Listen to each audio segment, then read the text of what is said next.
இருப்பார். ரிஷபராசிக்காரங்கள் பிறரோட துன்பத்தை நீக்கக்கூடியவர், கஷ்டத்தை போக்கக்கூடிய. ஏன்னு கேட்டீங்கன்னா, கிருஷ்ணன் இந்த ராசியில் பிறந்தார், ரிஷபராசியில்.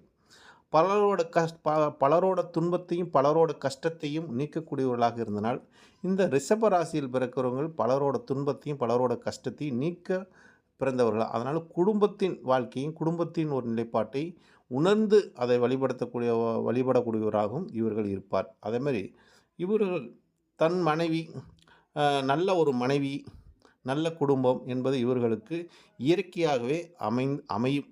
இந்த இந்த ராசிக்காரங்களுக்கு நல்ல குடும்பம் அமையும், நல்ல மனைவி அமையும், நல்ல தாயார் கிடைக்கும். எல்லாம் இயற்கையாகவே அமையும். இருந்தாலும் அதில் இவர்களுக்கு திருப்தி இல்லாதது ஏதாவது ஒன்று, நமக்கு ஒரு நிலைப்பாடு இல்லை என்பது போல் ஏதோ ஒன்றுக்காக இயங்கக்கூடிய ஒரு மனோபாவமும் இவங்களுக்கு இருந்து கொண்டே இருக்கும். இது ஏன் இந்த மாதிரி ஒரு நிலைப்பாடு இவர்களுக்கு என்று பார்க்கும்போது, மனோகாரகன் சந்திரன் இந்த ராசி